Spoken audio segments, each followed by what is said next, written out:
तव दास दास म्हणता माते कशाचे भय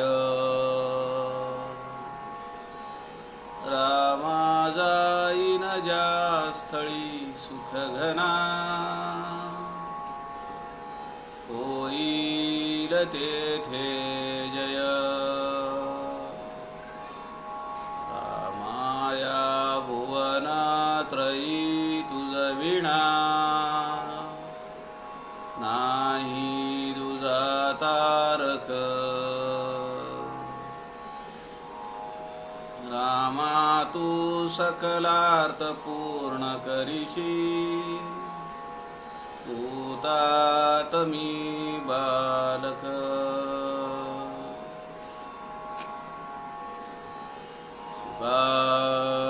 सारिखे पूर्ण वैराग्य ज्याचे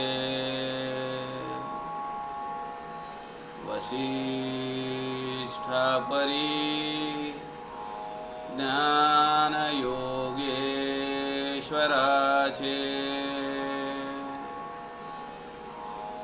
कवी वाल्मीकी सारिखा मान्य ऐसा नमस्कार माझा सद्गुरु रामदासा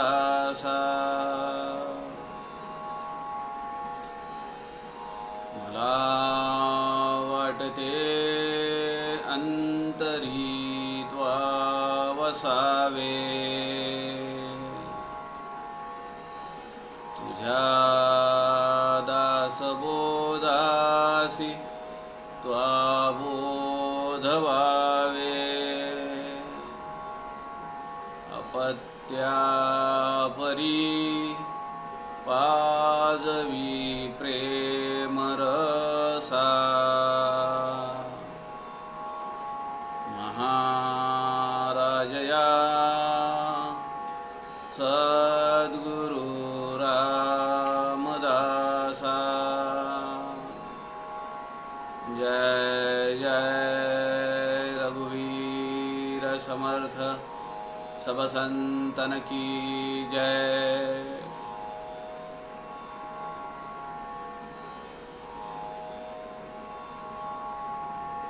सज्जन हो नमस्कार।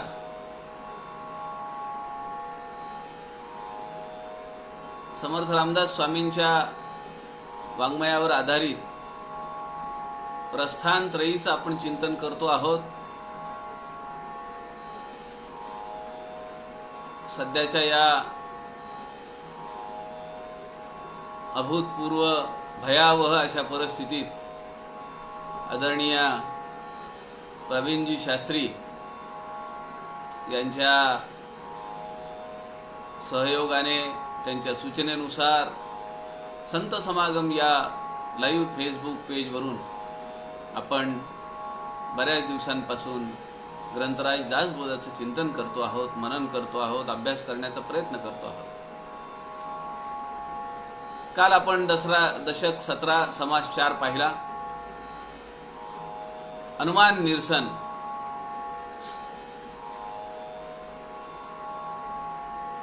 श्रवणाशी संबंधित असलेला समास, पण मनात जर संशय असतील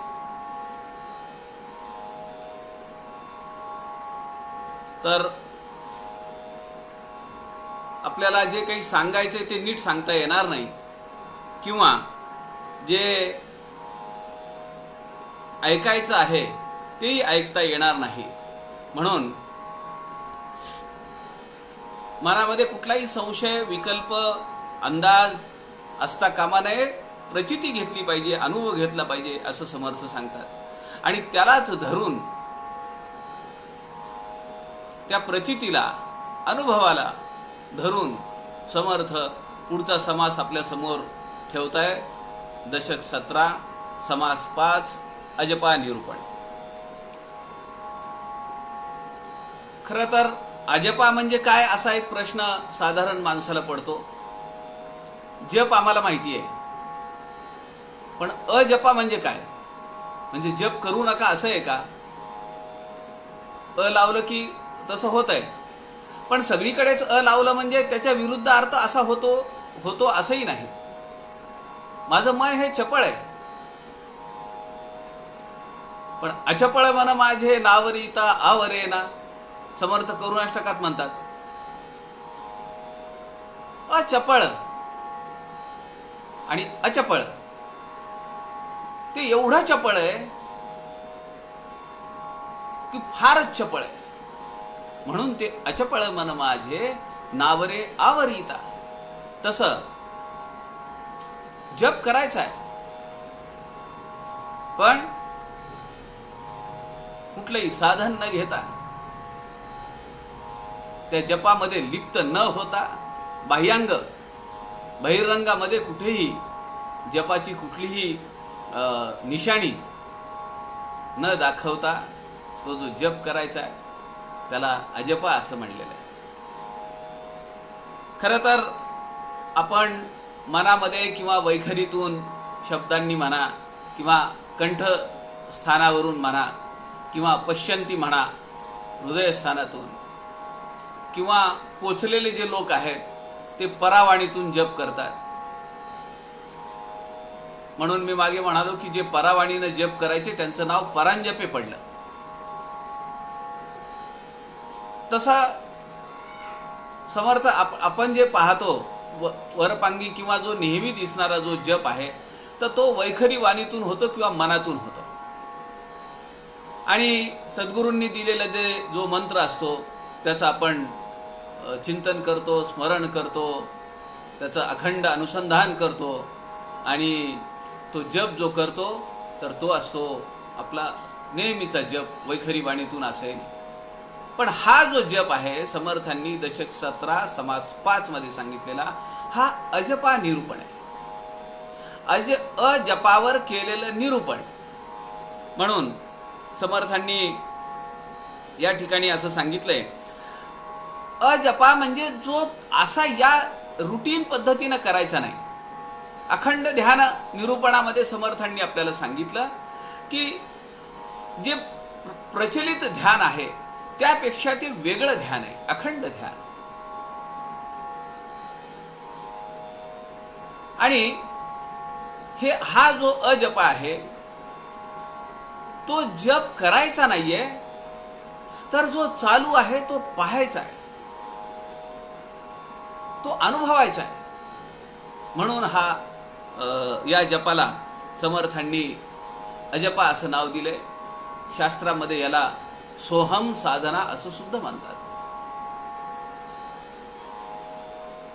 पावसच्या स्वरूपानंद स्वामींनी या सोहम साधनेवर एक मोठी चळवळ उभा केली. अनेक ग्रंथ त्यांनी लिहून काढले, आणि सोहम साधनेमध्ये कार्यरत असणारे किंवा सोहम साधनेचा जप करणारे अनेक साधक आहेत. आपल्या या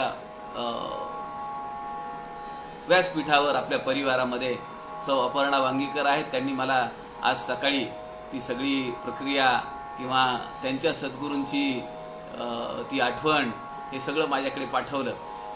खरं तर सज्जनांनो, मी सांगू का, हा अत्यंत जटिल असा विषय अजपा जप. पण समर्थांची आज्ञा म्हणून मी यावर विवेचन करण्याचा प्रयत्न करणार आहे. मला माहिती आहे माझा वकूफ किती आहे, माझी प्राज्ञा किती आहे, माझा अधिकार किती आहे, माझी कॅपॅसिटी किती आहे, हे सगळं मला माहिती आहे. पण त्या महात्म्याने दिलेला हा आदेश आहे. आता त्या महात्म्याने दिलेला आदेश ज्या देहातून करून घ्यायचा आहे त्या देहाची किती तयारी आहे हा मोठा प्रश्न आहे. पण त्यांची आज्ञा म्हणून, त्यांचा आदेश म्हणून मी हा प्रयत्न आपल्या समोर करतो. समर्थ असं म्हणतात की मनुष्याचे श्वास प्रश्वास हे जे आहेत ते दिवसातून 21,600 वेळा 24 तासातून आपले होत असतात. आणि ही सगळी अजपाची संख्या आहे. हा जो श्वास घेणं आणि प्रश्वास किंवा उच्छ्वास जो सोडतो आपण, त्याच्याकडे आपलं लक्षच नसतं. कधी आपण विचार केलाय का किती गॅलन आम्ही ऑक्सिजन इनहेल केला, किती गॅलन कार्बन डायऑक्साईड आम्ही एक्झेल केला? आम्ही कधीच विचार करत नाही.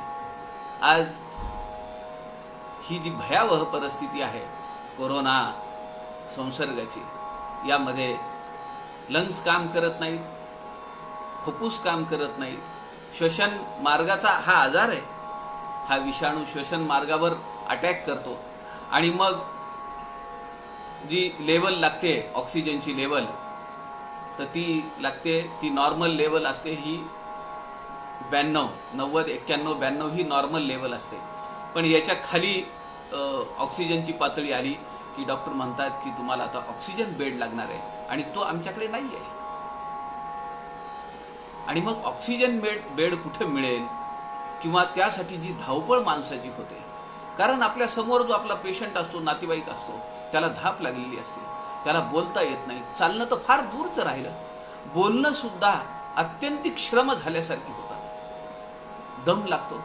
आणि अशा परिस्थितीमध्ये आपल्याला त्या नातेवाईकाला, त्या रुग्णाला पाहत असताना आपल्याला बेड मिळत नाही, ऑक्सिजनची व्यवस्था आपल्याला होऊ शकत नाही, ही जी मनामध्ये एक खंत आहे, तेव्हा जाणवतं की किती ऑक्सिजन आम्ही घेतला आणि किती कार्बन डायऑक्साईड सोडून या पर्यावरणाचं, या पर्यावरणाचं आम्ही प्रदूषण केलं. हा तेव्हा विचार माणसाला येऊ शकतो. समर्थ असं म्हणतात की गूढार्थाने जर पाहिलं तर अजपा साधनेमध्ये स आणि हम हे दोनच शब्द आहेत. स म्हणजे अहम ब्रह्मास्मी, किंवा मी तो आहे, तो राहिला पाहिजे. आणि हम हा जो प्रश्वास उच्छ्वास सोडताना जो आवाज होतो, तर तो हम म्हणजे अहंकार, तो आम्ही कायम टाकत राहिला पाहिजे, तो जमा होऊ नये. पण मला वाटतं की आमच्या दैनंदिन कार्यक्रमामध्ये आमचा स्व जो आहे तिकडे आमचं लक्षच नाही. हम हम असं करत राहतो आणि अहंकाराची अनेक पुटं, अनेक आवरणं आमच्या अंतःकरणावर चढत राहतात. म्हणून आपल्याला समर्थ रामदासांनी हा जप सांगितला. अजपा जपाचं समर्थांनी वर्णन केलं. समर्थ म्हणतात की परावाणी नाभीजवळ असल्यामुळे त्याच ठिकाणी या सोहम साधनेचा परिणाम होतो, आणि त्यामुळे त्या नाभीजवळ जे स्फुरण आहे, नाभी कमलाजवळ, की जेथून वासना, संकल्पना, कामना सारख्या विचारांच्या, वृत्तींचे तरंग एकावर एक चढत राहतात, तर त्या तरंगांना किंवा त्या वासना बीजाला समूळ छेद करण्याचं काम ही सोहम साधना करते. समर्थ पुढे असं म्हणतात की नामजप करताना, गोंदवलेकर महाराजही आपल्याला त्यांच्या प्रवचने जी पुस्तक आहे, तो जो ग्रंथ आहे गोंदवलेकर महाराजांची 305 प्रवचनं, तर त्यामध्ये म्हणतात की मी ज्याचं नाम घेतो आहे तो भगवंतच माझं खरं स्वरूप आहे, आणि हा संकल्प दृढ होणं म्हणजे सोहम साधना आपली जमतीये, किंवा आपण सोहम साधनेच्या वाटेला लागलो असं आपल्याला म्हणता येईल. या सोहम साधनेमध्ये श्वसनालाही खूप महत्त्व आहे, प्राणायामाला महत्त्व आहे. त्यामुळे या साधनेमध्ये सोहम साधना ही जी आपल्याला आज पाहायची आहे, त्यामध्ये आपण आज खूप तयारीनं, मी काल म्हणालो होतो की या साधने याचं विवेचन करण्यासाठी आपल्याला वेळही लागेल, आणि त्यामुळे आपण समासाकडे जाऊया, प्रयत्न करूया, अजप समजून घ्यायचा. श्रीराम समर्थ श्रीराम. 21 सहस्त्र सासे जपा, नेमून गेली ते अजपा, विचार पाहता सोपा, सकळ काही श्रीराम. मुखी नासिकी असी जे प्राणे, तयास अखंड येणे जाणे, याचा विचार पाहणे सूक्ष्मदृष्टी. श्रीराम समर्थ म्हणतात, मला मोठं आश्चर्य वाटतं. मी तुम्हाला बऱ्याच वेळा जिथं जिथं मला ते जाणवतं तिथं तिथं मी तुम्हाला त्याचं विवेचन करतो, तुम्हाला सांगतो की हे किती वैशिष्ट्य आहे समर्थ रामदासांचं. की 350 वर्षाखाली समर्थ म्हणतायत की माणूस जो आहे तर तो 24 तासातून 21,600 वेळा श्वास प्रश्वास घेतो आणि सोडतो. उपनिषदामध्ये 3 ठिकाणी याचा संदर्भ आलेला आहे, पण 2 ठिकाणी 21,600 हाच आकडा आलेला आहे. फक्त एका ठिकाणी 32,000 आलेला आहे. पण 400 श्वास मागे पुढे होणं आणि ते सुद्धा आपण ॲक्सेप्टेबल आहे आपल्याला. त्याचं कारण असं आहे की श्वासांची संख्या ही माणसाच्या वृत्तीवर आहे.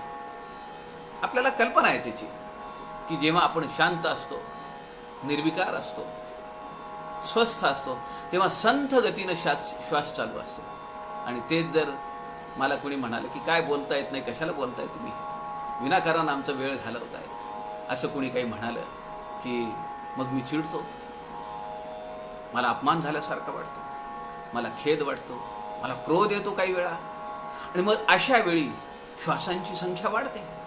मग 400 श्वास मागे पुढे झाले तर काही तेवढा हे नाही. पण उपनिषदामध्ये सुद्धा 21,600 ही संख्या दिलेली आहे. आणि 350 वर्षापूर्वी समर्थांनी या श्वास यंत्रणेचा सुद्धा, श्वसन संस्थेचा सुद्धा समर्थ रामदासांनी किती अभ्यास केलाय. हा समास वाचत असताना आपल्याला पावलोपावली आश्चर्य वाटेल असं आहे. आपल्या लक्षात येईल की काय समर्थांची प्रतिभा होती, काय समर्थांचा व्यासंग होता, काय समर्थांची अफाट बुद्धिमत्ता होती की त्यांनी मनुष्याच्या अनेक शास्त्रांचा, जीवशास्त्र, मानसशास्त्र, चयापचय शास्त्र, फिजिओलॉजी, ऑस्टेटिक, गायनेकोलॉजी, गर्भधारणाशास्त्र आणि ही आज श्वसन संस्थेवर समर्थ आपल्याला समजावून देत आहेत. समर्थ म्हणतायत 21,600 जपा. 600 म्हणजे 600, 21,000 21,000, 600 म्हणजे 600, 21,600 जपा.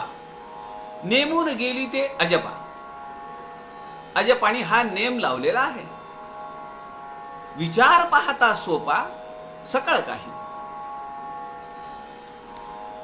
आता तासाला जर आपण पाहिलं तर 900 जप होतात आणि एका मिनिटाला जप म्हणा किंवा ती श्वास प्रश्वास घेण्याची जी प्रक्रिया आहे, आणि एका मिनिटाला 15 वेळा आपण श्वास घेतो, 15 वेळा सोडतो. ही प्रक्रिया आहे. मोजून बघा तुम्ही. मी प्रयत्न केलाय. प्रचिती घ्या. अनुमान निरसन. आपल्याला बेस कशाचा आहे? अजपा निरूपणाला बेस जो आहे, प्लॅटफॉर्म जो आहे, तो अनुमान निरसनाचा आहे. मनात कुठलाही किंत नसलं पाहिजे, मनात कुठलाही संशय नाही. प्रचिती घ्यायची. काय खरं काय खोटं, समर्थ सांगतायत ते खरं आहे का, बसायचं बाजूला आणि मिनिटाला किती श्वास होतात ते बघायचं. आता 400ची आपल्याला प्लस मायनस दिलेलं आहे, त्यामुळं तेही आपल्याला गृहीत धरलं पाहिजे. समर्थ म्हणतात विचार पाहता सोपा सकळ काही. विचार कोण करतं? मन करतं. आणि मनाची जी स्थिती आहे, भय, भीती, अपमान, क्रोध, या सगळ्या स्थितीवर श्वासाची गती चालत असते. म्हणून समर्थ म्हणतात विचार पाहता सोपा सकळ काही. विचार करून पाहिलं पाहिजे, अनुभव घेऊन पाहिलं पाहिजे. बाकीचं सगळं सोपं आहे फार, पण हे करून पाहिलं पाहिजे, मनाने विचार केला पाहिजे. माझे जर 21,600 पेक्षा जास्त जर श्वास चालत असतील तर माझ्या लक्षात आलं पाहिजे की मी ॲबनॉर्मल आहे. माझ्या चित्तवृत्ती या जास्त चंचल आहेत. समर्थांना जे अपेक्षित आहे ते नाही आहे. मग त्यासाठी साधना करायची आहे, ती आहे अजप. मुखी नासिके असी जे प्राणे, तयास अखंड येणे जाणे, याचा विचार पाहणे सूक्ष्म दृष्टी श्रीराम. समर्थ म्हणतात सूक्ष्म दृष्टीनं पाहावं लागेल रे बेटा. का? तुझं लक्षच जात नाहीये. जन्म झाल्या बरोबर श्वास घ्यायला चालू होतो. आमचं हृदय अगोदरच चालू होत आहे. 4.5-5 महिन्यापासून आमचं हृदय चालू आहे, 3.5-4 महिन्यापासून. पण आमचा श्वास, आणि तो श्वास घ्यावा, बच्च्यांनी रडावं, त्याचा आवाज आईनी ऐकावा, बाहेरच्यांनी आवाज ऐकावा, म्हणून सगळी डॉक्टरांची सुद्धा प्रयत्न चालू असतात. नाही जर आवाज नॉर्मली आला बाहेर तर, कारण तो श्वास त्यांनी घेतला पाहिजे. आत गर्भामध्ये 9 महिने 9 दिवस तर श्वासाचं काही कामच नाही. सगळं स्पून फिडिंग आहे, काही त्याला त्रास नाहीये. मुखी नासिके असी जे प्राणे, तयास अखंड येणे जाणे. नाकानी श्वास प्रश्वास, श्वास प्रश्वास, येणे जाणे, येणे जाणे. समर्थ म्हणतात तयास अखंड येणे जाणे, याचा विचार पाहणे सूक्ष्म दृष्टी. सूक्ष्मामध्ये दृष्टी घातली पाहिजे, विचार केला पाहिजे, पाहिलं पाहिजे. कारण तू एवढ्या मोठ्या गलबल्यामध्ये आहेस की तुझं या गोष्टीकडे लक्षच जात नाहीये. म्हणून सूक्ष्म दृष्टी समर्थांनी सांगितलंय. प्रश्नोपनिषद आपण आता मागच्या आठवड्यात ऐकलंय. प्रश्नोपनिषदामध्ये असं श्रुती माऊली म्हणते, मुख नासिकाभ्याम प्राण स्वयं प्रतिष्ठते. मुख आणि नासिका यामध्ये प्राणाची प्रतिष्ठापना आहे. म्हणून समर्थ म्हणतात मुखी नासिकी, मुख आणि नाक.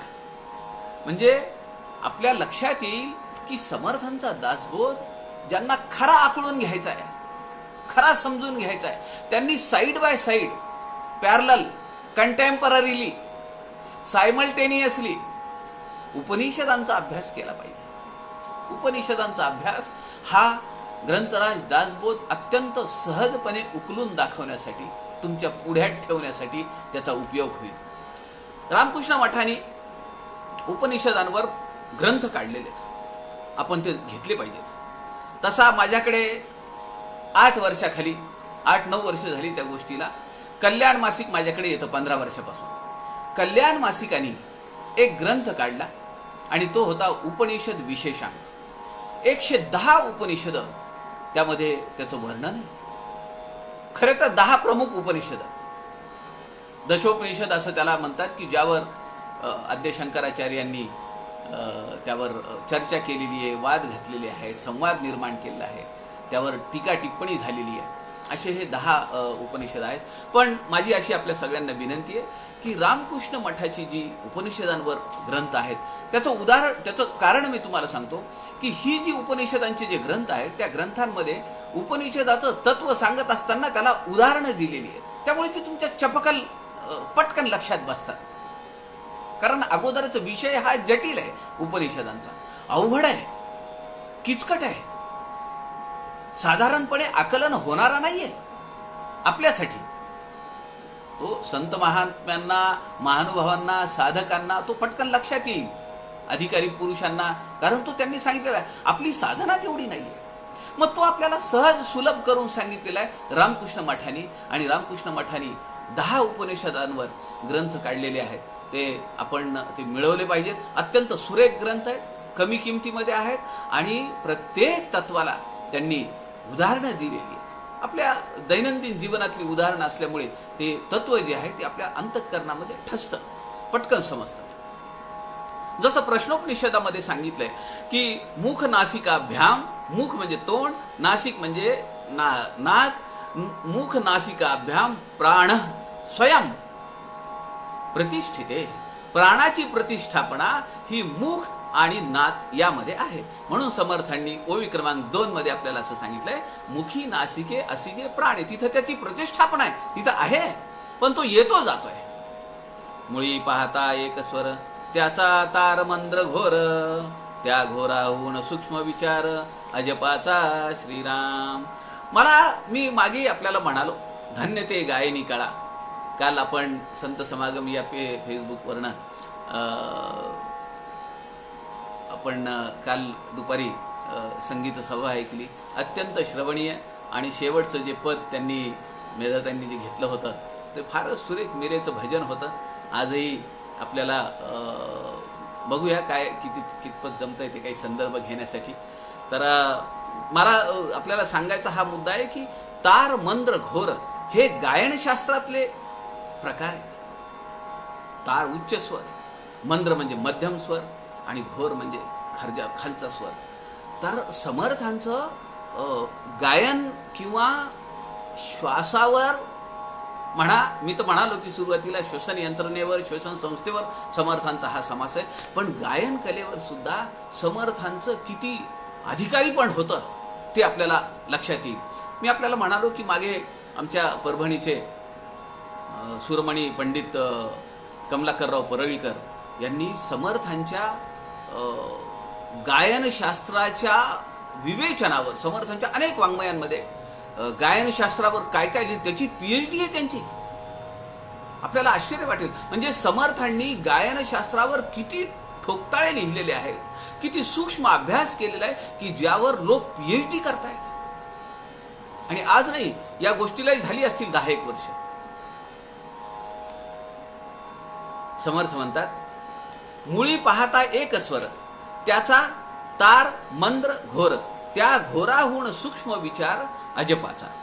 आता हा जो विचार आहे की समर्थ असं म्हणतात, नाभी उन्मेष वृत्ती, पुढे तो समास आहेच आहे आपल्याला.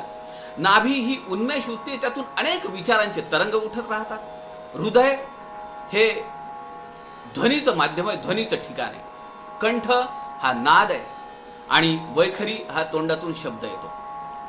तार हा उच्च स्वर आहे. समर्थांनी जे इथं तार, मंद्र, घोर लिहिलंय, तार हा उच्च स्वर आहे. तो स्पर्श डोक्याच्या टाळूत जाणवतो. मी बऱ्याच वेळा हा अनुभव घेतलेला आहे. आपण जेव्हा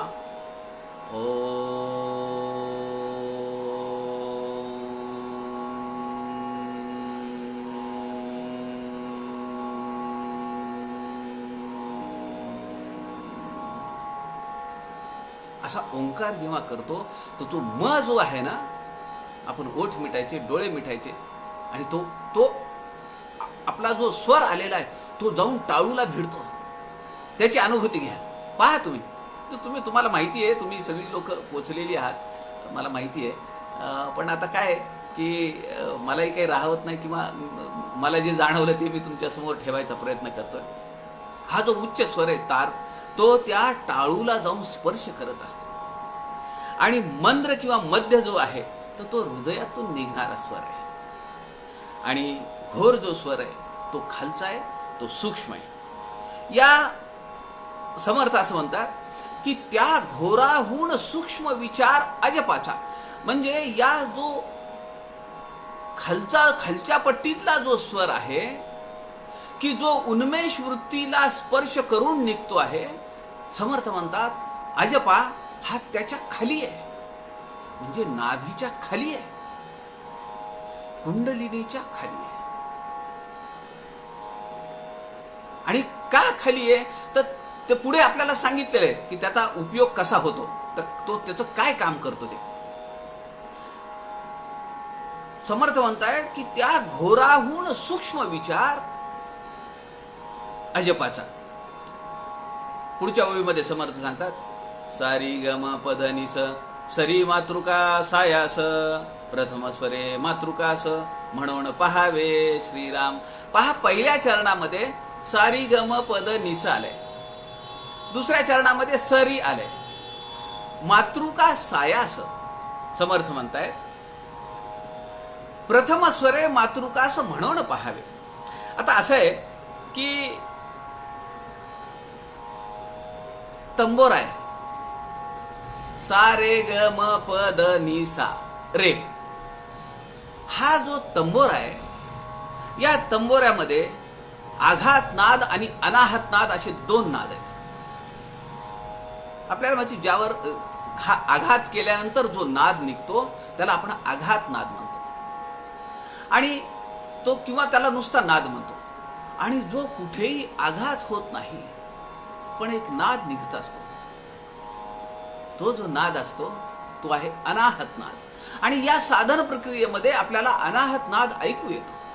आमचे ग्राहक तीर्थ बिंदू माधव जोशी त्यांच्या पंजोबापासून ही साधना होती.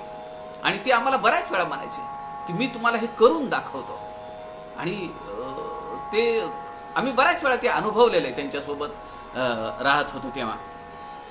आता हा जो तंबोरा आहे, मला फारसं काही त्यातलं ज्ञान नाही आहे. पण मी काही दिवस एक 5-6 महिने सुगम गायन असा एक कोर्स केला होता. त्याचं कारणही मी तुम्हाला सांगतो. आज मी खूप फास्ट जाणार आहे, पण आता काय भरपूर विषय मोठा आहे, जटिल आहे. पण जसं जसं आठवेल तसं तसं मी सांगत राहीन. काही गोष्टी बघूया, जशा होतील तशा. राहिल्या तर राहिल्या. तर एकदा काय झालं की शिवथर घळीवर खूप वर्ष झाली त्याला. आता माझी 19 वर्ष झाली आहेत की मी 19 वर्ष झाली मी शिवथर घळीचा वारकरी आहे. आणि मी शपथच घेतलेली आहे, संकल्प केलेला आहे की मी इथे येत राहीन. तर एकदा काय झालं की संध्याकाळी 9 ते 10 हा विविध गुणदर्शनाचा कार्यक्रम होता. आणि त्या विविध गुणदर्शनाच्या कार्यक्रमामध्ये आता मी सगळ्यात वयाने लहान 39व्या वर्षी सज्जन हो, माझं परम भाग्य आहे की मी शिवथर घळीमध्ये गेलो 39व्या वर्षी. आणि पडेल ते काम करायची वृत्ती आपली. तर संध्याकाळच्या त्या 9 ते 10च्या कार्यक्रमामध्ये तेव्हा तबला पेटी असं साहित्य शिवथर घळीमध्ये होतं. एक बाई गायला बसल्या, त्या म्हणाल्या मला पेटी पाहिजे. तात्यासाहेब गाडगीळ होते आपले आदरणीय माजी संचालक, आजी मार्गदर्शक. आणि ते म्हणाले की लाड ती पेटी त्यांच्यासमोर ठेव. आता सज्जनाव, मला सांगायला काही त्याच्यामध्ये वाईट वाटायचं किंवा काही अपमान वाटायचं किंवा कमीपणा वाटायचा काही प्रश्न नाही आहे. आठवलं म्हणून सांगतोय आणि स्पष्टपणे सांगतोय. तर मी काय केलं, ती पेटी उचलली आणि त्या बाईंच्या समोर ठेवली. आता मला हे माहिती नाही की पेटी ठेवायची कशी. मी उचलली आणि ठेवली त्यांच्यासमोर. त्या बाई म्हणाल्या, अहो ती अशी फिरवून ठेवा ना. तात्या लगेच चिरफाड करायची. लगेचच तात्यांनी माईक घेतला. तात्या म्हणाले, त्याला ही पेटी म्हणजे संदूक आहे म्हणले, दुसरं काय त्याला माहिती आहे म्हणले. आणि म्हणून मला ते मी म्हणले की नाही, आपल्याला काहीतरी जमायला पाहिजे या ह्याच्यामध्ये. आणि मी मोठ्या निर्धाराने नंतर एक 6 महिने मी या गायनाचा, ते पेटी तबला वगैरे मला काही फारसं जमत नाही, परंतु आपला 2-4 गाणी वगैरे म्हणण्यापर्यंत मी 6 महिन्याचा अभ्यास केला. तर मी एक लक्षात घेतलं की म्हणलं तंबोऱ्याला तर 4च तार आहेत, पण स्वर किती आहेत? 7 स्वर आहेत. मग हे बाकीचे स्वर येतात कुठून? तर मला आणि मी हे सगळं विचारत होतो. ते आमचे गारोळे सर होते, आमचे आदरणीय गारोळे सरांचा क्लास होता संगीताचा. तर मी त्यांना म्हणालो की सर, की इथं 4च तारा आहेत आणि हे नाद कसे निघतात एवढे? तुम्ही तर म्हणता की सप्तस्वर आहे. तर आणि म्हणलं तुम्ही कधी कधी असं म्हणता की 2च नाद आहेत, षड्ज आणि पंचम. पण म्हणलं आमच्या दासबोधामध्ये समर्थांनी तर आम्हाला सांगितले अनाहत नाद आणि नाद. तर ते म्हणाले ते बरोबर आहे तुम्ही म्हणता ते, पण असं आहे की आता ते समर्थांनी काय सांगितलं मला त्यावर काही फारसं भाष्य करता येणार नाही म्हणाले. पण ते बरोबर आहे, तो एक वेगळा अभ्यास आहे. पण म्हणले असं आहे ह्याच्यामध्ये की ह्या ज्या 4 तारा आहेत ना, ह्या 4 तारा जर आपण लयबद्ध पद्धतीनं जर त्या छेडू लागलो तर उरलेल्या 5 स्वरांचं आपोआप प्रकटीकरण होतं म्हणाले त्यामध्ये. आणि यालाच समर्थ तुमचे असं म्हणतात म्हणले की हे नाद ब्रह्म आहे. म्हणजे सज्जन हो, असं आहे की जर आपल्या आयुष्यात जर आपण नाद लय एक लयीमध्ये एका लयबद्ध पद्धतीनं आपण जर स्वहम साधना चालू केली तर मला वाटतं की तो नाद ब्रह्म किंवा ते अजपा जप जो आहे तर तो आपल्याला निश्चितपणे तो सापडेल. कारण या अजपा जप हा तसा जर बघितलं तर नाव हे अजपा म्हणजे हे स्त्रीलिंगी नाव आहे. कारण ही गायत्रीवरनं पडलेलं आहे. त्याचा संदर्भ असा आहे, अजपा नाम गायत्री योगिनाम मोक्षदायिनी. जे योगी आहेत, जे साधक आहेत, त्यांना ही सोहम साधना, हा अजपा जप, ही गायत्री माता मोक्षदायिनी आहे. म्हणजे अनेकविध रस्ते मोक्षाकडे जाणारे आहेत, आत्मज्ञान मिळवून देणारे आहेत. अनेकविध रस्ते आहेत, त्यामध्ये ही अजपा एक आहे. दशक 5 समास 4 मध्ये समर्थांनी आपल्याला उपदेश नाम समासामध्ये सांगितलंय, एक तपे सांगती. कोण काय काय सांगेल? कारण अनेक रस्ते आहेत, अनेक पंथ आहेत, अनेक मार्ग आहेत. समर्थ म्हणतात एक तपे सांगती, एक अजपा निरोपिती. समर्थांनी याचं बीजारोपण आपल्याला 5वा दशक 4थ्या समासात केलेलं आहे. एक अजपा निरोपिती, एक तत्वे विस्तारती तत्वज्ञानी. एक नामयोगी अण्णासाहेब कामत, हा दासबोध प्रवेश नावाच्या ग्रंथामध्ये हा संदर्भ आलेला आहे.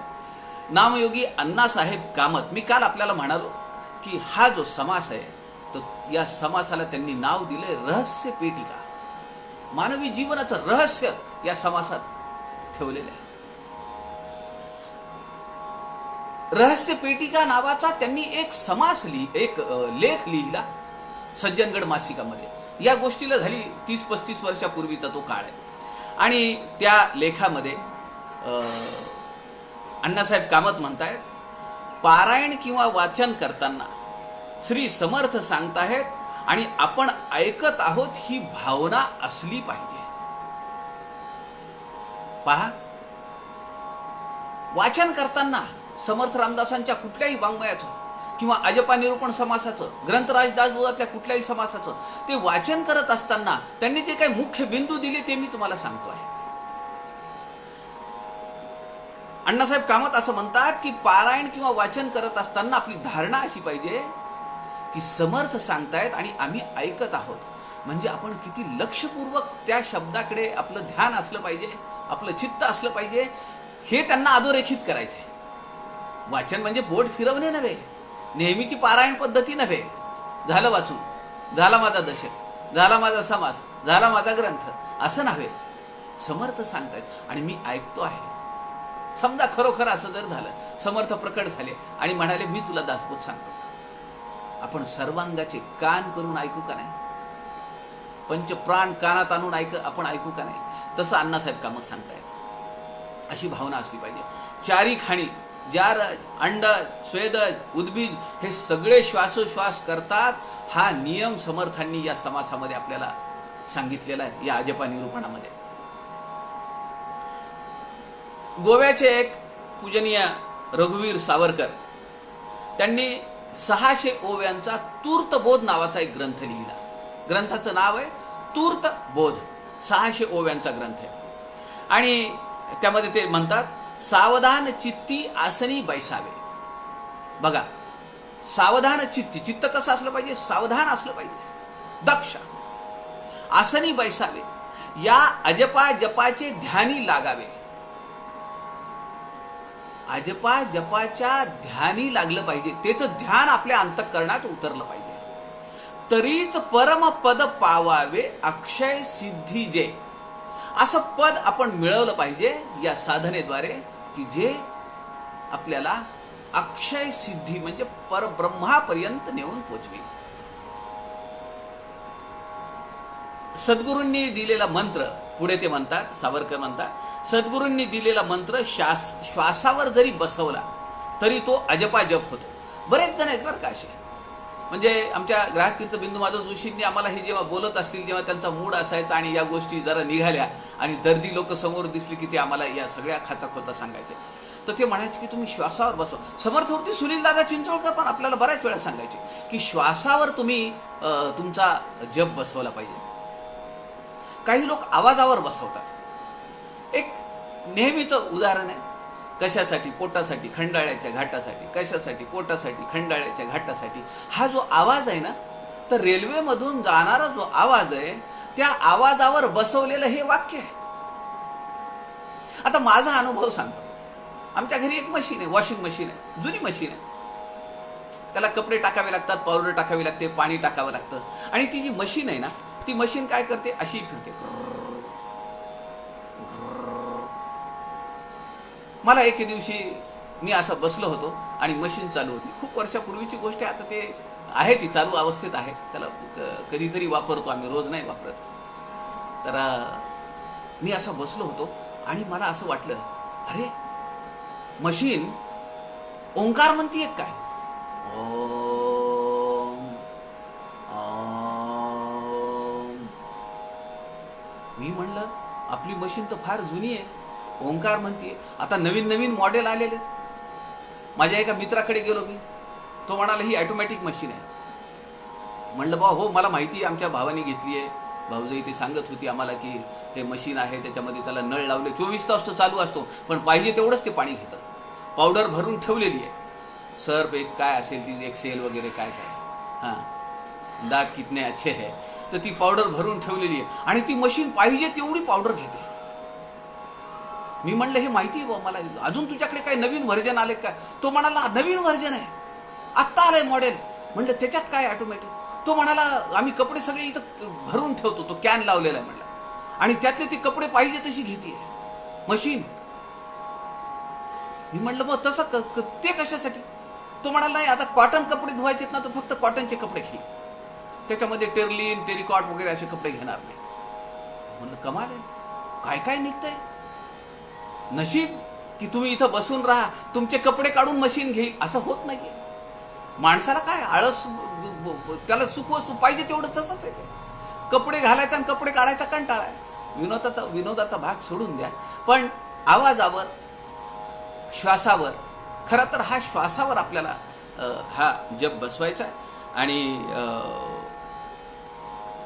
हा जप करताना आपण अजपा जप जेव्हा पाहतोय, हा जप करताना कुठलीही माळ आपल्याला घ्यायची नाहीये. कुठलंही ते मशीन बोटामध्ये, त्याची गरज नाही, बटन दाबायची गरज नाही, काही माळ ओढायची गरज नाही. नैसर्गिक रीतीचा हा जप आहे, कारण तो चालू आहे. तुम्ही नाही पाहिला तरी तो चालू आहे, तुम्ही नाही केला तरी तो चालू आहे, आणि तो चालू आहे, तुम्ही बंद नाही करू शकत. ही खासियत आहे त्यातली, तुम्ही नाही बंद करू शकत. मरायचंय का? ते बंद करणं म्हणजे मृत्यू आहे. कोण मृत्यूला सामोरं जाईल? असा हा अजप अजप आहे. आणि समर्थांनी आपल्याला या, मी तुम्हाला म्हणालो की सारी गम पद निस, सरी मातृका सायास, हे जे हो बरोबर आहे. तंबोरा आमच्या एका माझ्या सुनेच्या भावानी पाठवलाय. तो फोंड्याला असतो गोव्यामध्ये, आणि अगदी तुम्ही चपकलपणे ते मला उदाहरण दिलंय की तंबोरा चालू आहे. महेश कवानकर म्हणून माझ्या सुनेचा भाऊ आहे, आणि तो म्हणाला की बाबा हे तुम्ही लावत चला, आणि ते त्यांनी मला पाठवला. तो लावतो आहे, कधी आवाज मोठा होतो, कधी ते मला सिटिंग नाही जमत. त्यातला जाणकार असायला पाहिजे, एवढं मात्र खरं. परे वाचे होऊन अर्थे आणि पश्यंती खलते, स्वराचे जन्मस्थान ते, तेथून उठे श्रीराम एकांती उगेच वैसावे. तेथे हे समजून पहावे, अखंड घ्यावे सांडावे, प्रभंजनासी श्रीराम. परे वाचेहून अर्थे. काय म्हणताय समर्थ? परावाचा जी आहे नाभी कमलाजवळ, जी कुंडलिनीच्या तिथे आहे, कुंडलिनी जे चक्र आहे त्या चक्राच्या तिथे आहे, आणि त्याच्या अलीकडे समर्थ म्हणतात. आणि पश्यंती खालते, आणि हृदयाच्या खाली आहे. परे वाचेहून आरते म्हणजे नाभीवर आहे, आणि पश्यंती ही हृदयस्थानी आहे. पश्यंती खालते म्हणजे हृदयाच्या खाली आहे. स्वरांचे जन्मस्थान ते, तेथून उठे. तिथून खाली फक्त स्फुरण आहे, त्या चक्राच्या खाली फक्त स्फुरण आहे, पण त्याचा स्वर तयार होतो त्याच्या वर. आणि समर्थ म्हणतात की ते जन्मस्थान आहे. स्वरांचं, आणि ते तिथून ते स्वर उठतात वर. पुढच्या ज्या ओव्या आहेत, 2 ओव्या, या 2 ओव्यां आपण फार लक्षपूर्वक हा समास वाचला पाहिजे, अभ्यास केला पाहिजे. समर्थ म्हणतात, एकांती उगेच बैसावे, तेथे हे समजून पहावे, अखंड घ्यावे सांडावे, प्रभंजनासी श्रीराम. एकांती मौन्य धरून बैसे, सावध पाहता कैसे भासे, सोहम सोहम ऐसे शब्द होती श्रीराम. अत्यंत काळजीपूर्वक हे आपण करून पाहिलं पाहिजे. काय म्हणताय समर्थ? बघा, समर्थ इथं म्हणताय, एकांती उगेच बैसावे. उगेच म्हणजे मनात कोणतीही कल्पना न येऊ देता निर्विचार अवस्था, वृत्ती शून्य अवस्था म्हणजे उगीच.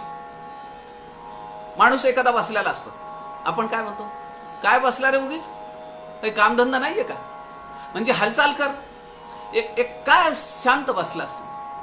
समर्थांना उगेच बैसावे हे विचाराच्या दृष्टीने उगच सांगितलंय. काही चळवळ करू नको, चुलबुल करू नको, निर्विचार हो, कुठलाही विचार, कुठलाही तरंग मनात आणू नको.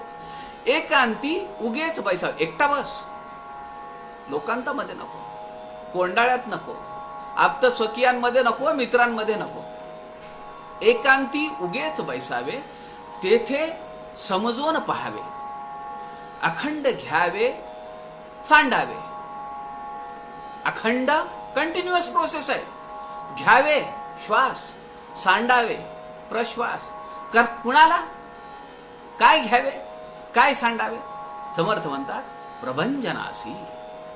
वायूला प्रभंजन म्हणतात. आणि प्रभंजन कोणत्या वायूला म्हणतात? जो अत्यंत सोसाट्याचा वायू, त्याला प्रभंजन म्हणतात. पण समर्थांनी इथं प्रभंजन घेतलंय, कारण हा जो वायू आहे, याचा वेग असा आहे की तुमच्या सगळ्या चित्तवृत्ती, सगळे विकार, सगळ्या कामना, वासना, संकल्पना, सगळ्यांना तो धुळीला मिळवून टाकतो. म्हणून त्याचं नाव प्रभंजन आहे. इथं एकांती उगेच बैसावे, एक गृहीत धरून चला. नंबर 1, समर्थांनी आपल्याला पुढच्या ओळीमध्ये सांगितलंय, एकांती मौन धरून बैसे. वर सांगितलंय एकांती उगेच बैसावे, आणि खालच्या ओवीमध्ये, ओवी क्रमांक 7 मध्ये पहिल्या चरणात समर्थ सांगतात, एकांती मौन धरून बैसे. मौन म्हणजे बोलणे नाही, म्हणजे शब्दाचा विचार नाहीये, अहो वृत्तीच नाहीये, विचारच नाहीये, तर बोलणं कुठं येईल?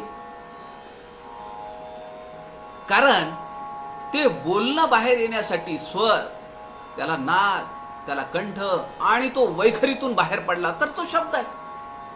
पण तो पडूच द्यायचा नाहीये. आपलं लक्ष सगळं कुठे आहे? त्या स्वरांकडे. सावध पाहता कैसे भासे. तू एवढा सावध बसला पाहिजेस, एकांती बसलं पाहिजे, चित्तवृत्तींचा लय केला पाहिजे. श्वास घेतो आहे, सोडतो आहे, श्वास घेतो आहे, सोडतो आहे, हे सावधपणे अनुभवलं पाहिजे. समर्थ म्हणता, सावध पाहता कैसे भासे. कैसे भासे, काय लक्षात येईल, काय समजेल? तिसऱ्या चरणामध्ये सांगितलंय, सोहम सोहम ऐसे शब्द होती. आता खरं तर पहिल्या चरणामध्ये समर्थ म्हणतात, एकांती मौन धरून बैसे. मौन धरायला सांगितलंय आणि शब्द पाहायला सांगितलाय. हा जो शब्द आहे तर तो अनुभवायचा शब्द आहे, बोलायचा नाहीये, ऐकायचा नाहीये. श्रवण नव्हे, वक्तृत्व नव्हे. श्रवण निरूपण समास झाला. अनुमान निरुसन मध्ये वक्तृत्व सांगितलं. या समासामध्ये श्रवण नाहीये, निरूपण नाहीये, पण तो शब्द आहे आणि त्या शब्दाचा भास आहे. समर्थ म्हणतात, सोहम सोहम ऐसे भासे. सो घेतला, हम सोडला. तुम्ही श्वास घेऊन बघा, एकांतात बसा, श्वास घ्या, सो हम, सो हम, असा आवाज होतो.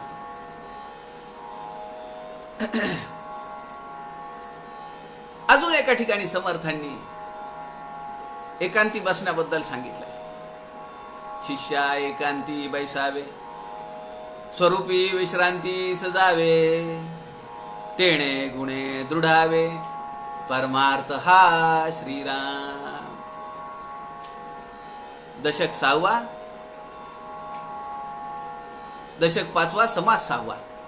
त्यामध्ये समर्थ त्याचं बीजारोपण समर्थांनी तिथं कसं केलेलं आहे हे सगळं आपल्याला कोरिलेट करता आलं पाहिजे. समर्थ म्हणतात शिष्या एकांती बैसावे. समर्थांनी प्रिलिमिनरी चालू आहे. दशक 5वा हा मंत्राचा आहे, मंत्रांचा दशक आहे. मग त्यामध्ये गुरुचं लक्षण आहे, सद्गुरूंचं लक्षण आहे, शिष्य कसा नसावा, गुरु कसा नसावा, त्यानंतर कोणते मंत्र, उपदेश म्हणजे काय, हे सगळी त्या दशकामध्ये आपण ते सगळं साकल्याने त्याचा विचार केलाय. तिथं समर्थ म्हणतात शिष्या एकांती बैसावे. तुला परमार्थ मिळवायचा आहे का, परमार्थाच्या वाटेला लागायचं आहे का, मग तू एकांतात बसलं पाहिजे. स्वरूपी विश्रांती सजावे. विश्रांतीला कुठे जायला पाहिजे. आपण काय म्हणतो, काय खूप परिश्रम झाले, खूप काम केलं, आता मी जरा विश्रांती घेतो. किंवा आपण एखाद्या निसर्गरम्य ठिकाणी जातो, किंवा जिथं आपल्याला काही काम नसेल, सगळं रेडीमेड मिळेल, आयतं मिळेल, अशा ठिकाणी आपण विश्रांतीच जातो. समर्थ म्हणतात स्वरूपी विश्रांती सजावे. तू तुझ्या स्वस्वरूपामध्ये विश्रांतीला जा, तिथं तुला काही कमी पडणार नाही बेटा. सगळं मिळेल, रेडीमेड मिळेल, तुला काहीही कष्ट करण्याची गरज नाही. तेणे गुणे दृढावे. आणि तुला एकदा ती चटक लागली ना, परब्रह्म स्वरूपाची तदाकारता तुला अनुभवायची मजा आली की तेणे गुणे दृढावे. तू घट्ट धरून बसशील, वारंवार ती साधना करशील, वारंवार त्या स्वस्वरूपाला भेटायला जाशील. आणि यालाच तर परमार्थ म्हणतात. परम अर्थ, मानवी जीवनाचा परम अर्थ काय असेल, अत्यंत गुह्य अर्थ काय असेल, तर ते स्वस्वरूपी जाणे. आत्मानंदी टाळी लागणे, निजानंदी टाळी लागणे, एक होणे. टाळी करताना आपण दोन्ही हात धरतो, एक आहे. आता यामध्ये कुठे काही अंतर नाहीये. म्हणून समर्थ म्हणतात तेणे गुणे दृढावे परमार्थ. या ओवीमध्ये समर्थ जे म्हणतायत की एकांती मौन धरून केव्हा मौन धारण होईल, एकांत केव्हा मिळेल, किंवा उगेच कुठं बसता येईल, हे फक्त सत्पुरुषांच्या सहवासात होत आहे, संतांच्या संगतीत होत आहे. तिथं भौतिक सुखांची, भौतिक क्रियांची, प्रापंचिक विवंचनाच नाहीये ना काही. आपण शिवथर गडीला जातो, सज्जनगडावर जातो, तिथं काही मनात विचार येतो का. गोंदवल्याला जातो, आळंदीला जातो, विचार येतो काही आमच्या मनात नोकरीचा, व्यवसायाचा, प्रपंचातली काहीही गोष्ट आपल्याला आठवत नाही. एकांती मौन धरून कुठं होतं, तर ते सत्पुरुषांच्या संगतीत होते. म्हणून सत्पुरुषांच्या संगतीत जायला पाहिजे, तर ही साधना सोपी होईल. ही साधना काही अशी पुस्तकं वाचून 1000 पानाचं 500 पानांचं पुस्तक पोहण्यावर मी वाचलंय, मला पोहता येईल का, नाही जमणार. 3 गोष्टी आहेत यात. पूर्ण एकांत,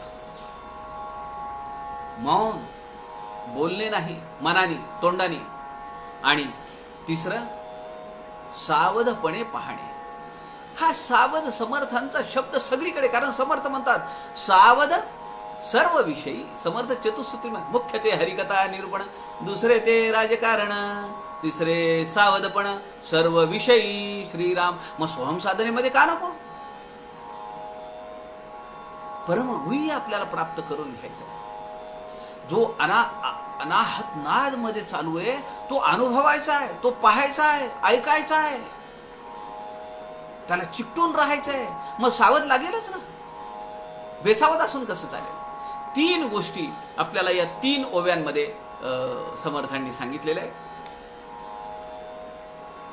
पुढे समर्थ 8व्या ओवीमध्ये म्हणतात, उच्चारे वीण जे शब्द ते जाणावे सहज शब्द, प्रत्यया येती परंतु नाद काहीच नाही. श्रीराम. नाद कुठं तयार होतोय? कंठात, इथं. समर्थ म्हणतात, उच्चारे वीण जे शब्द. अरे शब्द आहेत ते, पण त्याचा उच्चार नाहीये. कुणीही नाही केलेला उच्चार. तू तर नाहीच करू शकत, कुणीतरी करतंय. म्हणून तर आम्हाला दिसतंय, म्हणून तर आम्हाला ऐकता येणार आहे, म्हणून तर आम्हाला ते पाहता येणार आहे, त्याचा अनुभव घेता येणार आहे. somebody is there, somebody is there. त्याचा तो शोध घ्यायचा आहे. उच्चारे वीण जे शब्द ते जाणावे सहज शब्द. या शब्दाची फोड करता आली पाहिजे. सह अधिक ज. सह म्हणजे सोबत. सहपत्रे आपण लिहितो ना, या पत्रासोबत काय काय पाठवलंय, 1 2 3 4. तसं समर्थ म्हणतात, सह अधिक ज. जन्मासह. जन्माच्या अगोदर नाही, जन्मल्याबरोबर हा शब्द चालू आहे श्वासाचा. काय समर्थांचा अभ्यास आहे हो. आपण आश्चर्यचकित होऊ, थक्क होऊ.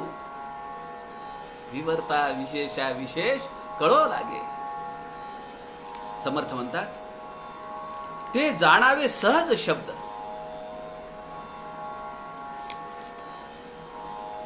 ते जन्मापासून आलेले. आणि सहज या शब्दाचा दुसरा अर्थ काय? ते करायचे म्हणून होत नाहीत, उच्चारायचे म्हणून होत नाहीत, बोलायचे म्हणून बोलले जात नाहीत, कुणीतरी ऐकतंय म्हणूनही बोलले जात नाहीत.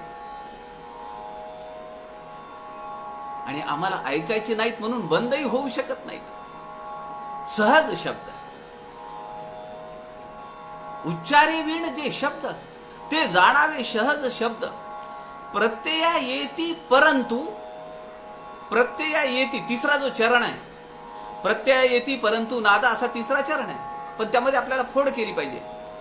प्रत्यया येती ही साधना करत असताना, अजपा जपाची साधना करत असताना, सोहम साधनेची साधना करत असताना त्याचा प्रत्यय येतो, त्या शब्दांचा प्रचिती येते.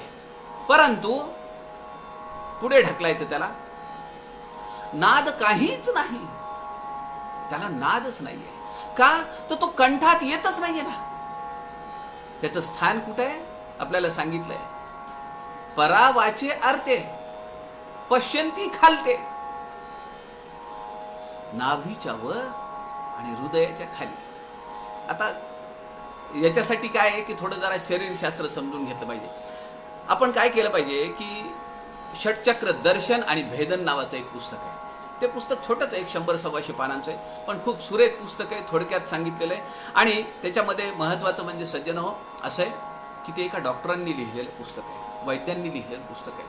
आणि त्यामध्ये मानवी शरीर तुम्हाला कंपॅरेटिव्ह दाखवलाय तक्ता काढून. हृदय कुठे आहे, जठर कुठे आहे, नाभी कुठे आहे, मेंदू कुठे आहे, त्याची रचना कशी आहे. मेंदूतून मेडुला ऑब्लांगेटा आपल्या मणक्यांमधून, पाठीच्या कड्यांमधून, मग हे मानेचे मणके, पाठीचे मणके, पायार खालीपर्यंत ते कसा कसा ती वेणी गेलेली आहे, हे सगळं त्यांनी शास्त्र शुद्ध भाषेमध्ये आणि त्याला योग शास्त्र हे जुळवून दाखवलंय. त्यामुळे आपल्याला इथं हे समजून घेतलं पाहिजे की प्रत्यया येती ते शब्द आपल्या लक्षात येतात, उच्चार नाही येत, पण ते सहज आहेत, जन्मापासून आलेले. सहज, जन्मापासून आलेले ते शब्द आहेत, ते प्रचितीला येतात ही साधना करत असताना. परंतु नाद काहीच नाही, तिथं नाद तो होऊ शकत नाही, कारण ते कंठात येतच नाहीयेत.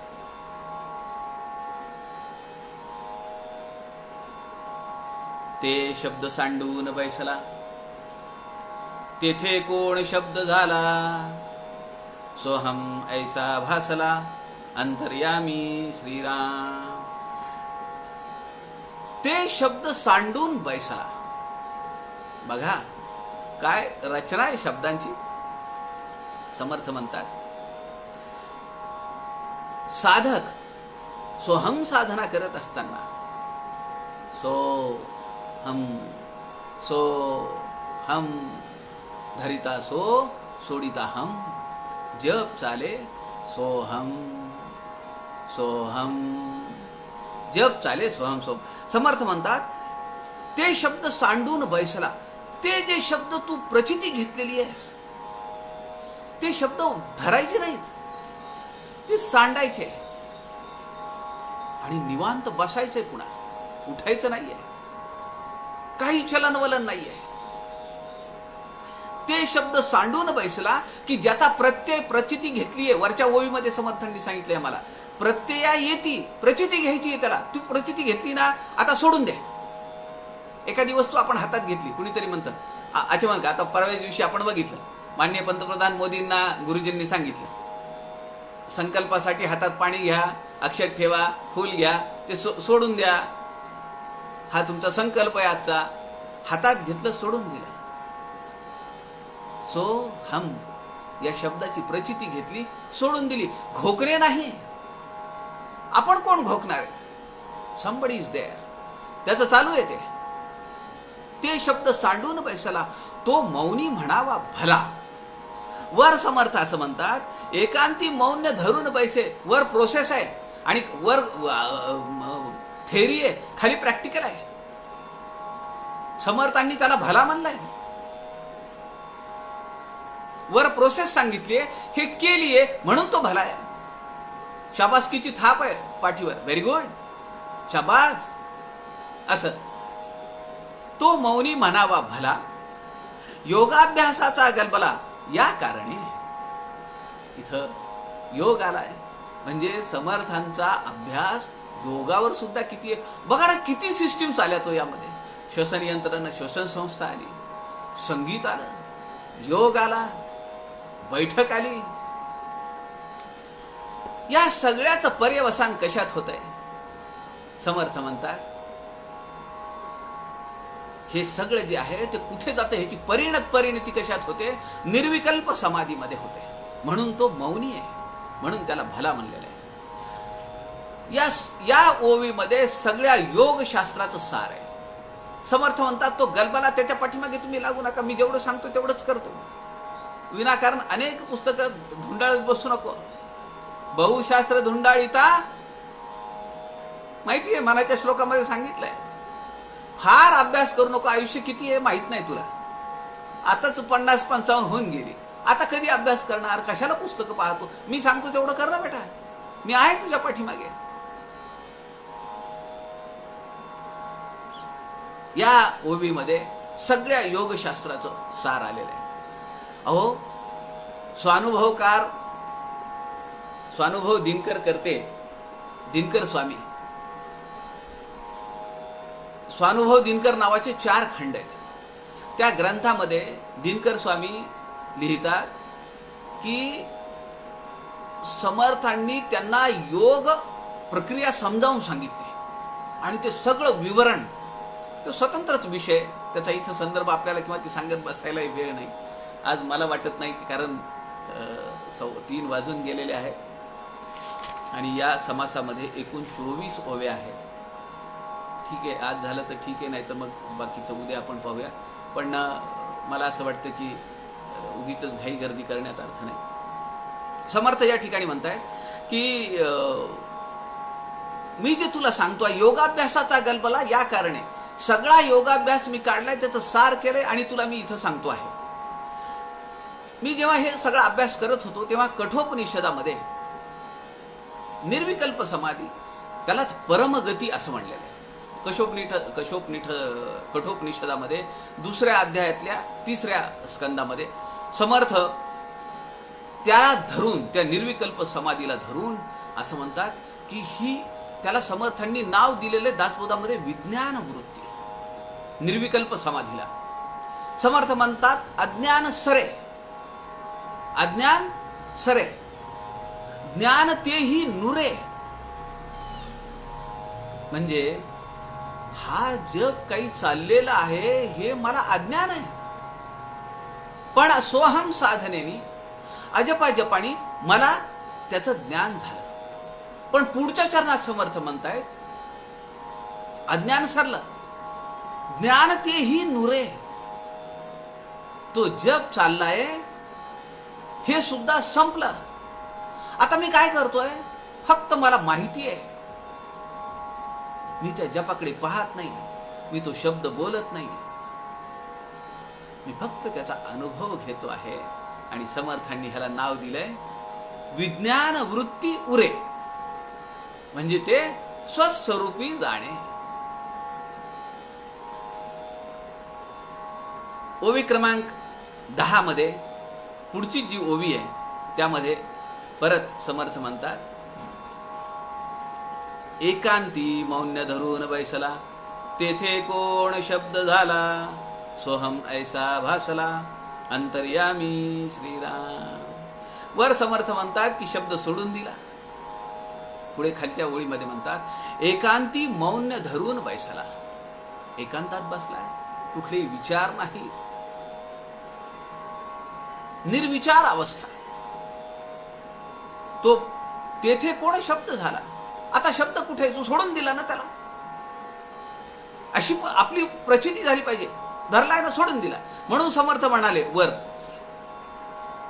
प्रत्यय येती परंतु नाद तेथे नाही, सोहम ऐसा भासला अंतर्यामी. तो सोहम हा आपल्या लक्षात आला पाहिजे.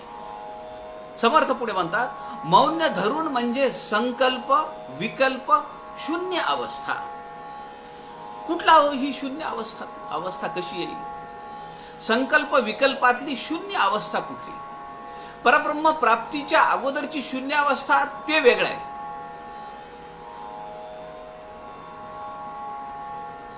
समर्थ म्हणतात ही शून्य अवस्था संकल्प विकल्पाची म्हणजे विचारांचा साक्षी भावनेने केलेला त्याग. ही जप साधना करत असताना आपण काही लगेच त्या सिद्धीला पोहोचू का? नाही. आपली प्रोसेस चालू आहे, आपण शिकतो आहोत.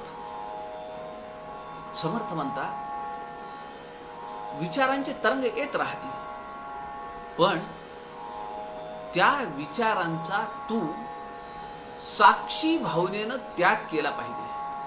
स्पेनमध्ये एवढे लोक मेले. परवा केरळमध्ये कोझिकोडेला विमानाचे 2 तुकडे झाले. आपण हे सगळं साक्षी भावनेनं पाहिलं का नाही? आपण रडलो का? आपल्याला वाईट वाटलं का? आपण एक बातमी म्हणून पाहिलं. ही साक्षी भावना आहे, काही घेणं देणं नाही. पाहिलंय, विचारही केला त्यावर, पण सोडून दिला.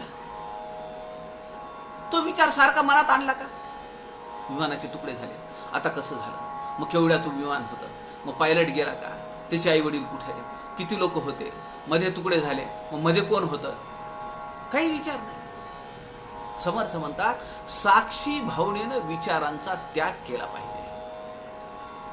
अजून एक संकल्पना अशी आहे की एक विचार अंतःकरणात उठतो आणि तो संपतो, लगेच दुसरा विचार येतो. अशी विचारांची आवर्तनाच्या आवर्तन येत असतात, पण एकाच वेळी 2 आवर्तन येत नाहीत. हे समर्थांनी सगळं योगाभ्यासामध्ये सांगितलेलं आहे बरं का. एकाच वेळी 2 विचारांची आवर्तन येतच नाहीत. एका वेळी एक आवर्तन येतं, ते फिरत राहतं आणि ते निघून जातं. पुन्हा दुसरं आवर्तन येतं. पहिलं आवर्तन जातं, दुसरं आवर्तन येतं. त्या जाण्या आणि येण्यामधला जो अवकाश आहे, एक क्षण जो आहे, तर ती निर्विकार अवस्था आहे. अनुभव घेऊन पाहता येईल. आपण केलं पाहिजे. हे सूक्ष्म अभ्यास आहे, जटिल आहे, कठीण आहे, पण सहज आहे ना. सायास करून आपण बाकीच्या गोष्टी कशाला करायला पाहिजे? हे सहज आहे. पुढे समर्थ म्हणाले कशाला सायास करतो.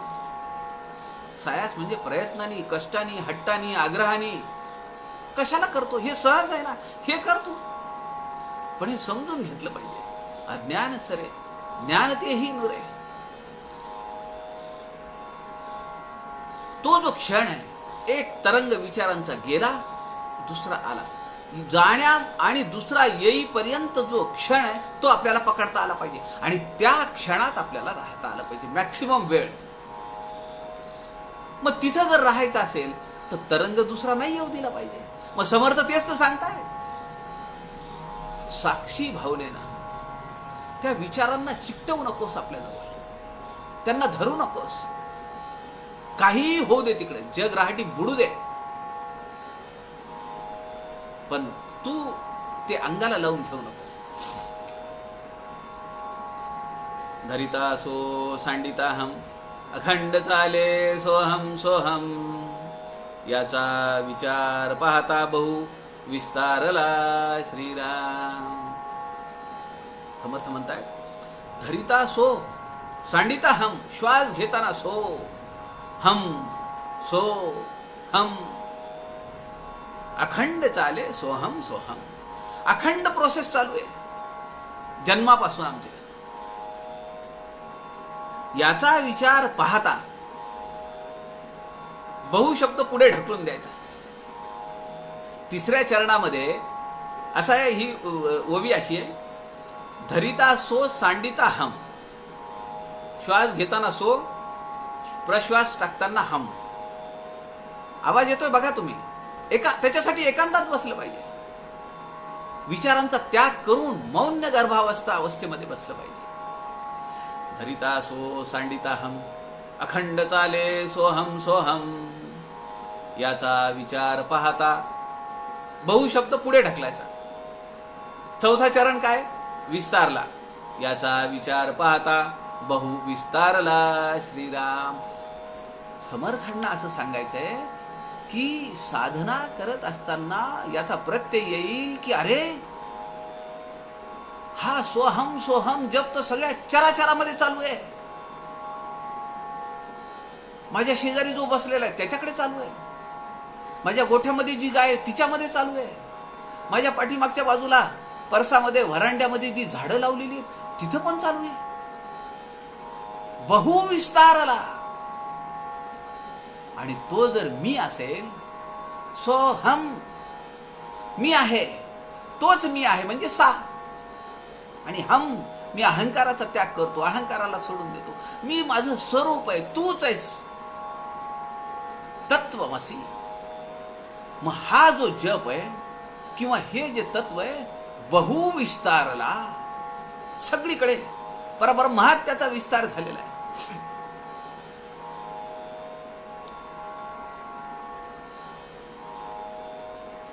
पुढे समर्थ म्हणतात, देहधारक ती तुका प्राणी, स्वेदज उद्विजादिक खाणी. श्वासोश्वास नसता प्राणी, कैसे जिती श्रीराम. बघा, एक आपण समजू शकतो की माणसाचा जर श्वासोश्वास बंद झाला तर माणूस मरेल, मान्य आहे. प्राणी त्याचाही श्वास आपल्याला दिसतोय, जाणवतो ना. नाकातून श्वास बाहेर सोडलेला, नाकातून श्वास घेतलेला, तो आपल्या लक्षात येतो. समर्थ या ठिकाणी समर्थांनी एक शब्द वापरलाय आणि समर्थ वापरतात म्हणजे ते काही उगीच वापरायचं म्हणून वापरतात का? त्याला अर्थ आहे. समर्थ म्हणतात देहधारक तितुका प्राणी. ठीक आहे, पंचभूतात्मक देह धारण केलेले जे जे प्राणी आहेत, मनुष्य सगळे सगळे आले. श्वेद उद्विजादिक, श्वेद तिथपर्यंतही ठीक आहे हो, शेवटी प्राणी आहे तो. डोक्यातली ऊ किंवा श्वेद म्हणजे स्वेद म्हणजे घाम किंवा पाणी. पाण्यामध्ये ज्यांचा जन्म झाला ते सगळे प्राणीच आहेत ना. अमिबा एक पेशीपासून डायनासॉर सारखे महाकाय प्राणी, हे सगळे प्राणीच आहेत. पण पुढे जो शब्द वापरलाय समर्थांनी तो आहे उद्विजादिक. आता आपल्याला माहिती आहे 4 खाणी आहेत. अंडज, अंड्यापासून जन्म घेणारे, जारज, झार किंवा ज्याला वेस्टर्न असतं सस्तन प्राणी थोडक्यात जारज, स्वेदज, स्वेदज म्हणजे पाण्यामध्ये तयार होणारे, घामामध्ये तयार होणारे, आणि उद्विजादिक म्हणजे जमिनीतून वर येणारे, जमिनीतून वर येणारे वनस्पती आहेत. मला प्रश्न पडला, म्हणलं वनस्पतींचा काय संबंध आहे, समर्थांनी काय इथं घेतलं. माझे मित्र आहेत, ते सायन्स कॉलेजमध्ये प्राध्यापक आहेत. एक माझे मित्र आहेत नांदेडलाच प्राध्यापक बंडोपंत वैद्य, आणि त्यांचे मित्र ते अंबेजोगाईला असतात प्राध्यापक रवींद्र कुलकर्णी. या दोघांशी मी बोललो आणि म्हणजे मला थोडंफार माहिती होतं, मी ते फक्त कन्फर्म करून घेतलं त्यांच्याकडनं. आणि मी त्यांना असं म्हणालो की असा असा एक समास आहे आणि या समासामध्ये समर्थांनी जमिनीतून वर येणारे म्हणजे वनस्पती, वनस्पती सुद्धा श्वासोश्वास नसता प्राणी कैसे जिती. समर्थांनी प्रश्न विचारलाय की या सगळ्यांना श्वासोश्वास करावा लागेल जगायचं असेल तर. प्राणी, मनुष्य श्वासोश्वास करतात हे मला माहिती आहे, वनस्पतींबद्दल काय. तेव्हा त्यांनी मला सांगितलं, ते म्हणाले, अरे काय म्हणता, समर्थांनी हे सांगितलं. अहो म्हणले, हे आमच्या सायन्स मध्ये सांगितलेलं आहे, बॉटनीमध्ये, वनस्पती शास्त्र, त्यामध्ये सांगितलंय. आपल्याकडे काळ आहे 1875 ते 85. या काळामध्ये आपल्या भारतामध्ये जगदीशचंद्र बोस हे एक मोठे वनस्पती शास्त्रज्ञ होऊन गेले आणि त्यांनी संशोधन केलं की वनस्पती हे प्राण घेतात, म्हणजे श्वास घेतात आणि उश्वास टाकतात. पानांच्या वाटे, काही खोडांच्या वाटे. आता प्राण्यांमध्ये जर आपण बघितलं तर पाण्यामध्ये जे कासव आहेत, पाण्यामध्ये जे जलचर आहेत, मासे आहेत, ते कुठे श्वास घेतात हो? मला प्रश्न पडला, ते कुठे श्वास घेतात? पण आपल्याला माहिती की H2O ह्याच्यामध्ये ऑक्सिजन आहे, त्यांच्याकडे यंत्रणा आहे. आता यंत्रणा आली आहे का नाही? आता ऑक्सिजन लागतोय तुम्हाला, तुमचे लंग्स एफिशियंट नाहीयेत, इनएफिशियंट झालेत, कोरोनाने अटॅक केलाय आणि आता श्वासोश्वास घेता येत नाही, म्हणून मग ऑक्सिजनचं सिलेंडर आलं. माझे एक मित्र आहेत, त्यांनी मला परवा सांगितलं, ते म्हणाले की ऑक्सिजनचं सिलेंडरच लागतं असं नसतं म्हणले. मी म्हणलं मग? अहो म्हणलं ऑक्सिजनचं सिलेंडर असतं ते. आता आमच्या एका रस्त्याने जाताना मला दिसतंय ते कोविड-19 रुग्णालय झालेलं, स्पेशली हॉस्पिटल उभारलंय तिथं. तर तिथं कायम ते टेम्पो आलेला असतो आणि त्यातून मोठमोठी सिलेंडर्स खाली काढत असतात त्यांचे लोक.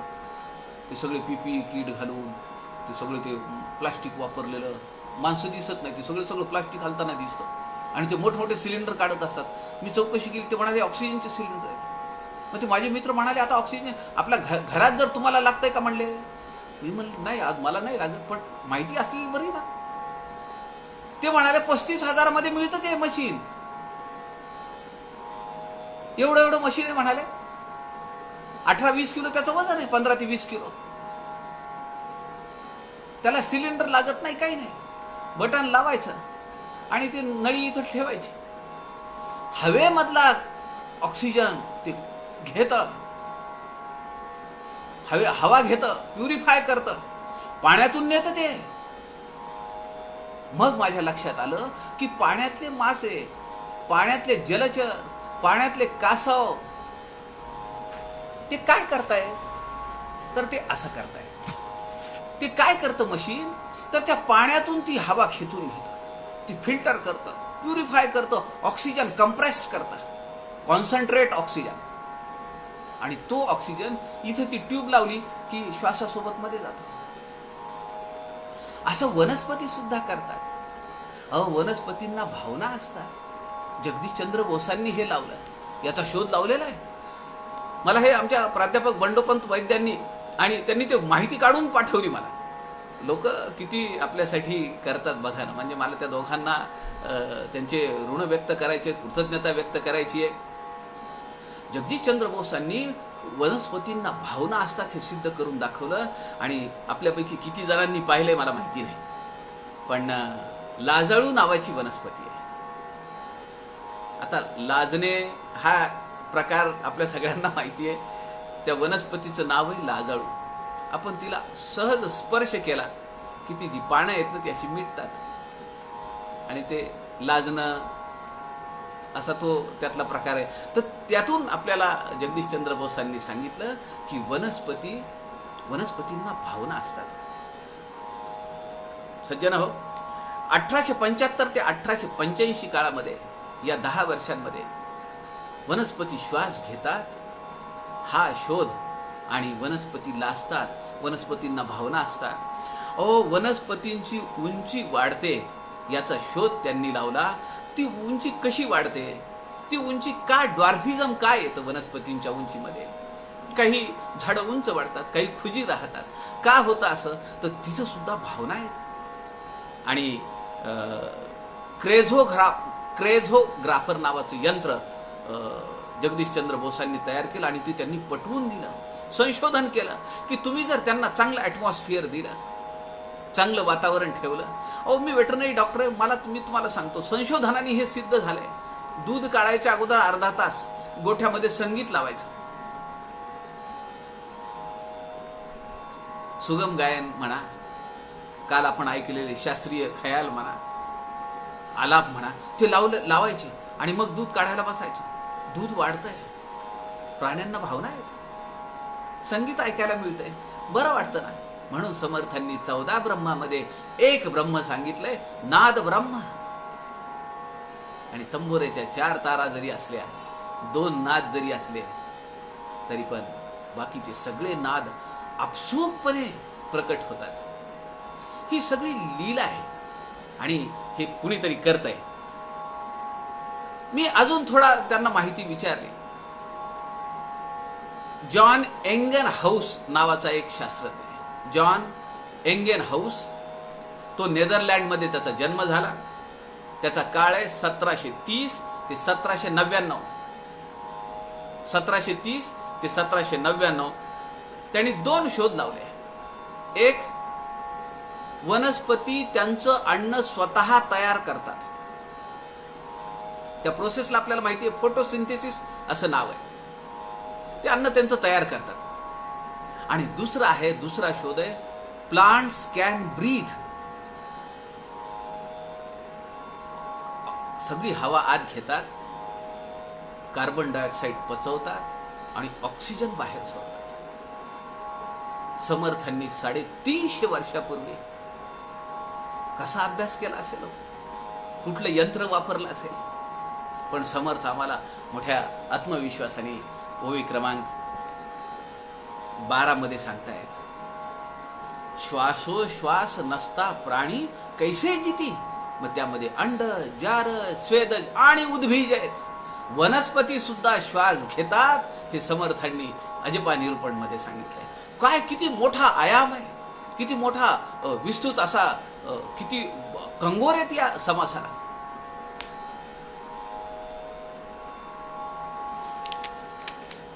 चोवीस समासांचा हा 24 ओव्यांचा हा समास आहे. आणि आत्ता आपल्या ओव्या झालेल्या आहेत 12, 13, 14 ओवी घेऊ आणि आज आपण इथं थांबू. मला वाटलं होतं की आजच्या सत्रामध्ये हा समास व्हायला पाहिजे, पण सज्जन हो, आपण ऐन वेळेवर काही विषय येत राहतात, त्यामुळे 2 सत्रांमध्ये हा आपण समास करू. आपल्याला समजायलाही बरं पडेल, मलाही त्याचा अजून जास्त अभ्यास होईल माझ्या दृष्टीनं. पुढे समर्थ म्हणतात, ऐसी हे अजपा सकळासी, परंतु कळे जाणत्यासी, सहज सांडून सायासी, पडोच नये श्रीराम. सहज देव असतची असे, सायासे देव फुटे नासे, नाशिवंत देवास विश्वासे, ऐसा कवणू श्रीराम. परत प्रश्न आहे, कोण आहे असा? सगळे समर्थ भक्त आहेत, सगळे समर्थ शिष्य आहेत. आहे म्हणून तर समर्थ सांगतायत. असं आहे की मानवी जीवनामध्ये दुःखाची व्याप्ती आहे का नाही? मग ती दुःखाची व्याप्ती निघावी म्हणून आमच्या ऋषी मुनींनी उपनिषद, पुराण, ग्रंथ, शास्त्र निर्माण केली. शोकाची निवृत्ती करण्यासाठी. शोक नाही असं म्हणून चालेल का? जगी सर्व सुखी असा कोण आहे, विचारी म्हणा तुझी शोधून पाहे. समर्थ म्हणतात कुणी सुखी नाहीये, प्रत्येकाला काही ना काहीतरी लचांड मागे लागलेलं आहे. समर्थ या ओवीमध्ये म्हणतात, ऐसी हे अजपा सकळाशी. सगळ्यांना आहे, कोणी सुद्धा सुटलेला नाहीये. प्राणी चारी खाणी चारी प्राणी, परंतु कळे जाणत्यासी. पण हे सगळ्यांना नाही समजत हो. कुणाचं लक्षच नाहीये, एवढी सूक्ष्म दृष्टीच नाहीये. परंतु कळे जाणत्यासी, सहज सांडून सायासी पडोच नाही. अरे हे सहज आहे ना.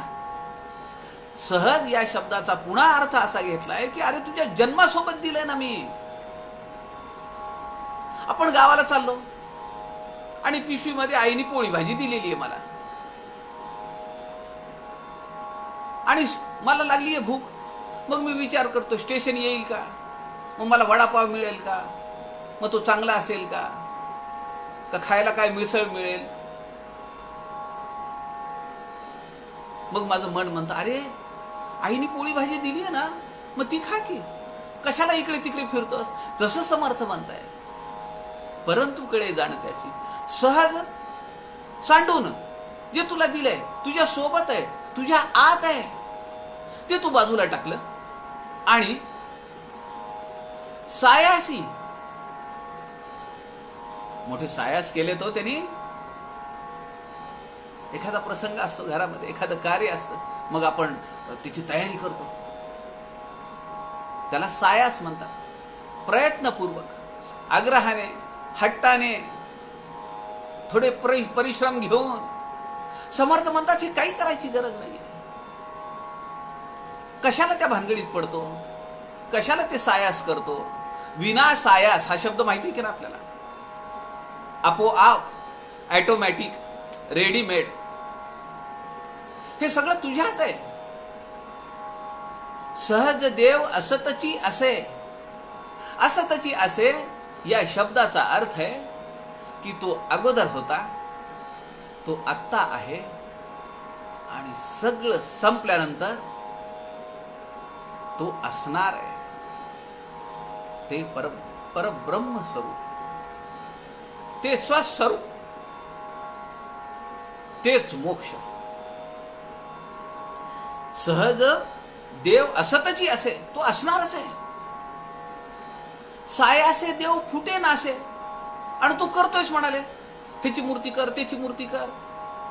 श्रावण महिना आला, पुढे गणपती, महालक्ष्म्या, ज्येष्ठा गौरी, चैत्रा गौरी चालूच आहे. समर्थ म्हणतात सायासे देव फुटे नासे. अनेक विधी आहेत की तुला तिकडे जाण्यासाठी. नवविधा भक्ती आहे, योग मार्ग आहे, कर्म मार्ग आहे, भक्ती मार्ग आहे, ज्ञान मार्ग आहे, अनेक पंथ आहेत.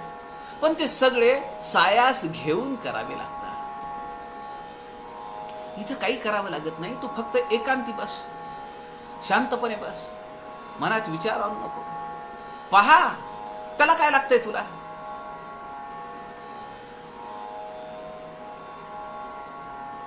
चौदाव्या दशकामध्ये, 14वा दशक, 8वा समास, समर्थांची एक ओवी तिथं आलेली आहे. सहज सांडून सायास. समर्थ काय म्हणतायत, सहज जे तुला सोबत दिलेलं आहे तुझ्या, ते सांडतोस. सहज सांडून सायास.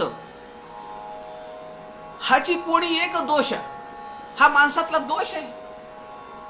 जे सोबत आहे, जे तुझ्या जवळ आहे, तिकडे दुर्लक्ष करतोस आणि नको ते तिकडे चिवडत बसतोस. आत्मा सांडून अनात्म्यास ध्यानी धरिती. आता या ज्या काही आम्ही मूर्त्या केलेल्या आहेत, समर्थ म्हणतात हे सगळे तुटणारे आहेत, फुटणारे आहेत. पाषाणाचा कर, रुवाचा कर, काष्टाचा कर, मातीचा कर, कशाचाही तू देव कर. म्हणून समर्थ म्हणतात सायासे देव फुटे नासे. अनेक साधनं आहेत परमात्मा प्राप्तीसाठी, परब्रह्म स्वरूपाच्या प्राप्तीसाठी, पण त्यामध्ये रिस्क आहे. तुला करावं लागेल. ते करताना का त्याला भंग जाईल, पडेल, तुटेल, मग तुला त्याच्यातून खेद निर्माण होईल. समर्थ म्हणतात ते सगळं सोडून दे बेटा. नाशिवंत देवास विश्वासे ऐसा कवण. हा तुझ्या अंतर्यामी जो भरलेला आहे ना, तो नाशिवंत आहे. झाले, आहे, होणार, अशा देवाची उपासना तू या साधनेने कर. आणि ती साधना मी तुला समजावून सांगतोय. त्या साधनेचं नाव आहे अजपाजप. ओवी क्रमांक 14 पर्यंत आपण आलेलो आहोत. उर्वरित समास आपण उद्या घेऊया. तोपर्यंत आज काही आपण विचारबिंदू पाहिले. मला असं वाटतं की आपण ते करून बघायला हरकत नाही. मी आज संध्याकाळी ते थोडे काय जमतात ते करणार आहे. आपल्या सगळ्यांच्या हृदयस्थ परमेश्वरास नमस्कार करतो. झालेली सेवा समर्थांच्या चरणी अर्पण करतो. जय जय रघुवीर समर्थ.